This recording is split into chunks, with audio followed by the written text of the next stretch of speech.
Let's meet Roger. Roger lost his job this afternoon. But tonight, none of that mattered. Tonight, he had a date.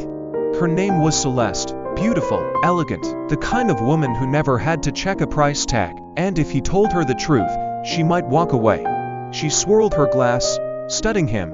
"You're quiet tonight," she said. For a moment, the truth was right there, waiting to be spoken. "I lost my job. I don't know how I'll pay for this dinner. I don't know if this is our last night together." But he just smiled. "Just thinking about how lucky I am to be here with you." She laughed soft, knowing but her eyes flickered. She could tell something was off. Roger held her gaze, steady, unreadable. Years of practice had made him good at that, pretending, keeping up appearances. But Celeste, she was better. Because what Roger didn't know, what he couldn't know, was that Celeste had a secret of her own. And before the night was over, one of them would be saying goodbye. Celeste leans in, elbows resting on the white linen tablecloth. "You seem tense tonight, baby." Roger chuckles, shaking his head. "Tense? No. Just thinking." She tilts her head. "About?" He lifts his glass, watching the red swirl of wine catch the light. "The future." For a second, just a second, she hesitates. Because that's the thing about the future, it's uncertain. And in their world, uncertainty gets you killed.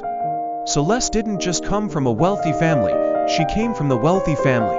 The kind that doesn't just have money, but power. The kind that owns people. And she had spent her whole life running from them. Her daddy wanted her to marry some Wall Street prince, keep the family name polished. But Celeste, she liked her money fast, untaxed, untraceable. She ran cons, pulled scams, lived her life one step ahead of the men her father sent after her. And Roger was supposed to be her last play before she vanished for good. But she wasn't sure she wanted to leave anymore. Roger had never told Celeste where his money came from. She assumed he had some high-rolling connections, maybe a few offshore accounts. She wasn't wrong. What she didn't know was that Roger's money had dried up. That the reason he lost his job wasn't because of downsizing, it was because he had made a very expensive mistake. A mistake that had put both their names on the wrong list.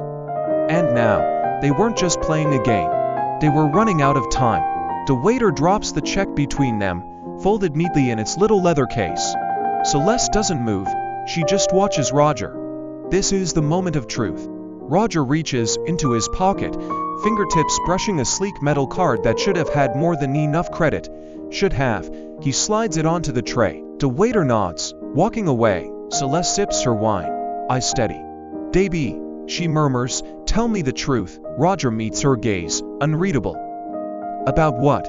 Her smile is slow, dangerous. "About how much trouble we're in." A pause.